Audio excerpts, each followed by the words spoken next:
CAPFAC 2022 interview से related, personality test से related बहुत सारे कैंडिडेट्स के बहुत सारे कंफ्यूजन्स थे। इसमें से बहुत सारे कैंडिडेट्स को मेल आया कि आपके ये डॉक्यूमेंट सही नहीं है, आप उस डॉक्यूमेंट को सही करके ड्यूरिंग पर्सनालिटी टेस्ट जब इंटरव्यू आपका होता है उस समय लाना है। तो क्या डॉक्यूमेंट्स आपको चाहिए, एक अटेस्टेशन फॉर्म के संबंध में कैंडिडेट्स का क्वेश्चन है, एंड अदर एफएक्यूज जो जनरल नेचर के होते हैं वो इसमें से मैं डिस्कस करूंगा। सबसे पहले जो आपका डॉक्यूमेंट किसी भी इंटरव्यू और पर्सनालिटी टेस्ट में जब आप जाते हो, तो जो आपने फॉर्म भरा हुआ है, जो डीएएफ भरा हुआ है, दोनों फॉर्म के कॉम्बिनेशन को लो। एक जो आपने ओरिजिनली फॉर्म भरा, जब ओरिजिनली फॉर्म भरा तो वो आपने जब लास्ट अप्रैल मई में फॉर्म भर रहे थे, उस ड्यूरेशन में आपने बेसिक इंफॉर्मेशन प्रोवाइड किया था। अब उस इंफॉर्मेशन में सपोज आप जनरल कैंडिडेट के थे, तो आपको जनरल कैंडिडेट का क्राइटेरिया क्वालिफाई करना है। आप ओबीसी में हो तो ओबीसी का क्राइटेरिया क्वालिफाई करना है। अब सपोज करो कि किसी कैंडिडेट ने ओबीसी का फॉर्म भर दिया, अब वो आज ओबीसी का क्राइटेरिया क्वालिफाई नहीं कर पा रहे हो, और आप जनरल के कैंडिडेट में आपका सिलेक्शन नहीं हुआ। जैसे मान के चलो 26 ईयर की का एज हो गया था, तो 26 ईयर यदि एज आपका हो गया, आप हर हाल में ओबीसी, यदि आप ओबीसी के हो तो ओबीसी में ही ट्रीट होगे, आप अब जनरल में ट्रीट नहीं हो सकते हो। लेकिन ओबीसी का सर्टिफिकेट आपका सही नहीं है, प्रॉपर फॉर्मेट में नहीं है, तो आपकी कैंडिडेचर कैंसिल कर दी जाएगी। यदि आप एससी हो, एसटी हो, और आप 25+ ईयर्स कंप्लीट कर चुके हो, मीन्स आप अपने कैटेगरी में ही ट्रीट किए जाओगे। अब यदि ऐसा सेटिस्फाई आप नहीं कर पाते हो, प्रॉपर डॉक्यूमेंट आप नहीं दे पाते हो, तो आपका कैंडिडेट कैंसिल हो जाएगा। और इसमें ये जो कल के वीडियो थे उसमें हमने आपको बताया था कि कुछ कैंडिडेट्स हैं उनके कैंडिडेचर कैंसिल कर दिए गए, उनको मेल भेजा गया कि आपका कैंडिडेचर जो है कैंसिल कर दिया गया, और कारण आपको बताया जाता है कि इस कारण से किया जाता है, क्योंकि ऐसा नहीं है, ये रैंडम नहीं होता है कि आपको विम्स एंड फैंसीज कि बस आपको नहीं लेना चाहते, नहीं, आपके स्पेशल रीजन। कुछ कैंडिडेट्स हैं जिनको मेल आया कि आपके ये डॉक्यूमेंट सही नहीं है। अब मान के चलो अटेस्ट सपोज करो फॉर्म है, तो उसमें से डिक्लेरेशन एक पेज है, उसमें किसी ने साइन नहीं किया, तो आपको तो जब इन पर्सनालिटी टेस्ट के ड्यूरेशन में जाओगे, तो वो जो आपका डीएएफ आपके पास है, उसमें जो डिक्लेरेशन पेज है उसका आप प्रिंट आउट कराओगे और उसको साइन करके सबमिट करोगे। कुछ कैंडिडेट्स हैं सपोज करो कि जिनका सर्टिफिकेट बना हुआ है, चाहे वो ओबीसी हो या फिर ईडब्ल्यूएस हो। अब ईडब्ल्यूएस में किसी में सिग्नेचर नहीं है, सपोज अथॉरिटी का, जो अथॉरिटी ने आपका बनाया उसमें उनका सिग्नेचर नहीं है, तो आप सिग्नेचर करवा करके उनसे ले जाओगे। अब डॉक्यूमेंट की बात है, तो डॉक्यूमेंट में ध्यान रखो कि जो आपने डीएफ फिल किया है, तो एक इंक्लोजर आपका है डीएफ के, जो मेन डॉक्यूमेंट डीएफ में है उसके आखिरी पेज में देखो तो इंक्लोजर, तो क्या क्या डॉक्यूमेंट्स आपने इंक्लूड किया है, जो डॉक्यूमेंट आपने इंक्लूड किया है उस डॉक्यूमेंट के बारे में आप लिखो। आप उनको बताओ कि ये प्रेजेंट करो कि हमारे पास ये डॉक्यूमेंट्स हमने दिए हैं, तो वो डॉक्यूमेंट्स तो आपके पास होने चाहिए। अब कोई भी सपोज करो कि जनरल कैंडिडेट के जनरल क्राइटेरिया वाले कैंडिडेट हैं, तो जनरल कैंडिडेट के लिए क्या रिक्वायरमेंट होता है? जनरल कैंडिडेट के लिए रिक्वायरमेंट होता है कि आपके पास देखो, जो आपका एजुकेशनल क्वालिफिकेशन और एज, एजुकेशनल एंड एज, ये दोनों के लिए, एज के लिए आपका 10th इन नॉर्मल जो एक्सेप्टेंस होता है, जो एक्सेप्टेड होता है, वो आपका 10th का सर्टिफिकेट होता है। ठीक है, तो 10th का सर्टिफिकेट आपके एज के लिए, ग्रेजुएशन जो है वो आपके एजुकेशनल क्वालिफिकेशन। तो ये एज और ग्रेजुएशन ये दोनों सबके लिए चाहिए। अब जब आप लास्ट डीएएफ का आपका पेज इंड होता है, तो उसमें पॉइंट नंबर और 20 जनरली ये देखोगे, तो पॉइंट नंबर 19 में आपका आईडी प्रूफ रहता है, तो वो आईडी प्रूफ जिस भी आईडी प्रूफ को दिया है वो भी आपको रखना है। फिर आपका list of scanned copies uploaded bye candidate, तो आपने सर्टिफिकेट ऑफ एज ये 10th का सपोज किया, certificate in support of claim to belong to any caste, जो भी आप बिलोंग करते हो सपोज, तो एजुकेशनल क्वालिफिकेशन और एज ये दोनों सबके लिए मैंडेटरी है। और बाकी सपोज आप किसी ग्रुप से बिलोंग करते हो, SC ST OBC EWS, तो वो आपके पास, तो इधर 3 हो गया।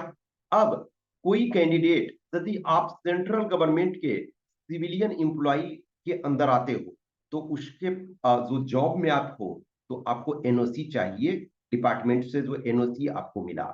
फिर आपके पास यदि मान के चलो एक्स सर्विसमैन में हो, तो एक्स सर्विसमैन का जो रिक्वायरमेंट है वो डॉक्यूमेंट आपको जमा करना है कि जो क्राइटेरिया है वो आप क्वालिफाई कर रहे हो, यानी आपने जॉब किया है, आपका डिस्चार्ज लेटर आपके पास है, तो ये चाहिए। अब ये ऑर्डर में नहीं है। अब मान के चलो कि देखो इसमें एज वाले में किसी के पास प्रॉब्लम नहीं होता है, 10th का सर्टिफिकेट आपके पास होता है, 10th का मार्कशीट सर्टिफिकेट जहां भी आपका लिखा हुआ हो। ओके, फिर देखोगे कि जो आपका एजुकेशनल क्वालिफिकेशन है, तो एजुकेशनल क्वालिफिकेशन में आपका ग्रेजुएशन वो चाहिए। अब ग्रेजुएशन का जो आपका रिक्वायरमेंट है, कुछ ऐसे कैंडिडेट्स हैं जिनका फाइनल मार्क्स नहीं आया, सॉरी फाइनल सर्टिफिकेट नहीं आया आपका, जो डिग्री जिसको ओरिजिनल डिग्री कहते हो, तो एक प्रोविजनल होता है।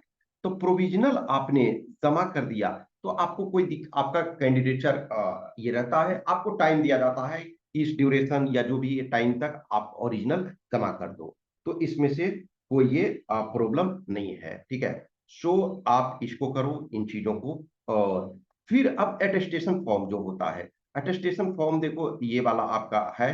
अटेस्टेशन फॉर्म में आपका जो ये लिखा हुआ है कि आपके पास ये चीजें होनी चाहिए, तो इसको 5, तो ये अब जैसे देखो इसमें है रोल नंबर, यहाँ फीड करोगे ये नंबर, या तो ये सब है, जो भी उस ढंग का रहेगा उसको रहने देना। अब ये यहाँ नहीं है तो वहाँ वो लोग बता देंगे कि आपको इसमें क्या फॉर्म फिल करना है। यहाँ रोल नंबर आपका है। अब ये हमको 5 कॉपी चाहिए होता है, तो इसका एक प्रिंट आउट करा लोगे। ये आप यदि यूपीएससी के वेबसाइट पे जाओगे, तो यूपीएससी के वेबसाइट में एक आपका सेक्शन होता है, forms and downloads. Forms and downloads, तो फॉर्म्स एंड डाउनलोड्स में से आप इसको डाउनलोड कर लोगे, और इसका एक आप प्रिंट करा लो, और आप कॉपी 4 एक्स्ट्रा करा लो। 5 आपको जरूरत होता है। अब जो इसमें से एक चीज ध्यान रखो, वहां आपके पास जब फॉर्म फिल हो रहा है तो वहां टाइम रहता है। तो दिक्कत है आपको, अब जैसे आपका नेम ये चाहिए, तो वर्तमान पता चाहिए, ये सारी चीजें उसमें से आपके रहेंगे। और यहाँ आपका फोटोग्राफ। अब ये 5 कॉपी क्यों चाहिए होता है? एक सपोज यूपीएससी रखती है, एक आपके नोडल फोर्स रखेगी, फिर एक जो फोर्स आपको एलोकेट होगा वो जाएगा, फिर आप मान के चलो अकेडमी में जाओगे, जिस अकेडमी में आपका ज्वाइनिंग होगा उस अकेडमी वो रखेगी, फिर एक पुलिस वेरिफिकेशन वगैरह। तो डिफरेंट रिक्वायरमेंट्स होता है, इस वजह से मल्टीपल जो फॉर्म ये किया जाता है। ये देखो वार्निंग ये दिया हुआ है कि the furnishing of false information और suppression of any factual information in the attestation form would be a disqualification and is likely to render the candidate unfit for employment under the government. If detained, arrested, prosecuted, borne down, fined, convicted, debarred, acquitted, etc., subsequent to the completion and submission of this form, the details should be communicated immediately to the Union Public Service Commission or the authority to whom the attestation form has been sent earlier, as the case may be, following which it will be deemed to be a suppression of factual information. If the fact that false information has been furnished, or that there has been suppression of any factual information in the attestation form comes to notice at any time during the service of a person, his or her service would be liable to be terminated. तो आपको जो भी information इसमें लिखना है वो सही लिखना है, और इसमें नेम, आपके अपने जो हैं, फिर एड्रेस जहाँ से बिलोंग, क्योंकि वेरिफिकेशन वगैरह में जरूरत होती है, पूरा एड्रेस, वर्तमान एड्रेस, जो परमानेंट एड्रेस है, फिर आपका रिलेशन, फैमिली, और किन जगहों पे आप रहे हो, बहुत सारी चीजें इसमें से जरूरत होती है। तो इसको आपको फॉर्म को फिल करना है। और जो भी, जैसे फॉर एग्जांपल एक आईडी प्रूफ हमेशा आपको जरूरत, क्योंकि आईडी प्रूफ आपने फॉर्म फिलिंग के टाइम में भी दिया था, और जो आप डीएएफ भर रहे थे तो उसमें। तो रिक्वायरमेंट जो डॉक्यूमेंट का है मिनिमम, देखो यदि आप जनरल कैंडिडेट के हो तो एक तरह से आपको बस जरूरत है 10th का जो एजुकेशनल क्वालिफिकेशन के लिए, ग्रेजुएशन ये आपके एजुकेशनल क्वालिफिकेशन के लिए, ये सबके लिए जरूरत है। और फिर आपका जो आईडी प्रूफ है ये आपके सबके लिए मैंडेटरी। अब यदि आप ओबीसी में हो तो ओबीसी सर्टिफिकेट एक्स्ट्रा चाहिए। एक ओबीसी एनेक्स्चर रहता है उसमें से, जो आपका डीएएफ में तो वो आप लिए हुए अपना, हाँ, आप अपना DAF हमेशा साथ में रखो, एक DAF है जो वो भी हमेशा साथ में रखो। फिर आप यदि ये इसमें कुछ और जरूरत रहेगा वहां फॉर्म आपको दे देंगे। फिर आप यदि EWS से हो तो EWS का आपका सर्टिफिकेट और जो अनेक्चर है वो। फिर आप यदि SC ST से हो तो SC ST का।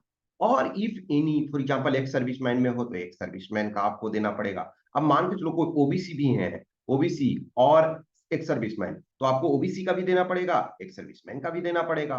कोई सेंट्रल गवर्नमेंट के सिविलियन एम्प्लॉय है तो उसका NOC ये देना पड़ेगा कि there is no objection for this candidate. तो ये मिनिमम चीजें हैं। और एक और चीज है कि एक टर्म आप यदि कॉल लेटर में आप देखोगे, योर कैंडिडेचर इज प्रोविजनल, ये लिखा हुआ रहता है कि पहले पॉइंट में है कि आप एडमिट कार्ड जो देखोगे यानी कि ई समन लेटर वो पर्सनैलिटी टेस्ट के इंटरव्यू के लिए, उसमें ये लिखा हुआ है कि your candidature is provisional at any time, even for example pre check, जो आपका डॉक्यूमेंट वेरिफिकेशन या फिर जो इंटरव्यू पर्सनैलिटी टेस्ट के बाद पोस्ट वेरिफिकेशन एनी टाइम पाया जाता है कि आपने any of the eligibility criteria को क्वालिफाई नहीं कर रहे हो, तो your candidature is liable to be cancelled. और वो किसी भी टाइम हो सकता है। तो आपका डॉक्यूमेंट सही होना चाहिए, और यदि कोई डॉक्यूमेंट आपके पास मिसिंग है तो आपको वो टाइम देते हैं कि विद इन जो भी टाइम फ्रेम है उसमें जमा करो। जैसे आप किसी भी कैंडिडेट का देखते हो तो उसमें प्रोविजनल लिखा हुआ रहता है कि आपका कैंडिडेट है प्रोविजनल है। फाइनल रिजल्ट में भी जैसे 21 का रिजल्ट जो भी आपका इस मंथ के 2 जून को आया था, तो उसमें देखोगे बहुत सारे कैंडिडेट्स हैं उनके प्रोविजनल लिखे हुए थे, क्योंकि किसी का पता चला कि नेम में मिसमैच है तो आपको एक एफिडेविट बनवा करके देना पड़ेगा। सपोज आपने जो प्रेजेंट किया कोई डॉक्यूमेंट उसमें अलग नेम है, आपने फॉर्म अलग, तो वो उसमें से आपको देना पड़ेगा एफिडेविट बना के कि I am the same person. जैसे फॉर एग्जांपल महाराष्ट्र या कुछ और बहुत सारे केरल, ये सब में नेम में क्या होता है, फादर के नेम भी होते हैं। अब केरल में देखो तो 1 लेटर बीच वाला होता है, सपोज A B C जो भी है फादर के नेम का, तो वो बीच में रखा। महाराष्ट्र में फादर का जो फर्स्ट नेम है वो आपके बीच में। तो उसमें से कुछ कैंडिडेट्स के कंफ्यूजन कॉन्ट्राडिक्शन थे, तो यूपीएससी ने बोला कि आपको एक एफिडेविट कोर्ट से बनवा करके ये देना है। तो ये सारी चीजें हैं आपको। उसके बाद कुछ भी क्वेश्चन क्यूरी डाउट्स रहता है तो आप कमेंट में बॉक्स में कमेंट कर सकते हो, या हमें इस व्हाट्सएप नंबर 8527146498 या टेलीग्राम नंबर 7404909669 पे मैसेज कर सकते हो। ओके। सो जो भी कैंडिडेट का सही है उसमें से कुछ इशू होता है तो टाइम दिए जाते हैं। आप यदि डॉक्यूमेंट सही हैं लेकिन उसमें से थोड़े इधर उधर कुछ ऐसे हैं तो आपको टाइम दिए जाते हैं कि उसको करेक्ट करके आप प्रेजेंट करो ड्यूरिंग पर्सनालिटी टेस्ट। और पर्सनालिटी टेस्ट में भी जनरली आपको फिर टाइम देते हैं कि यस आप इसको डॉक्यूमेंट को सबमिट करो। Okay, thank you.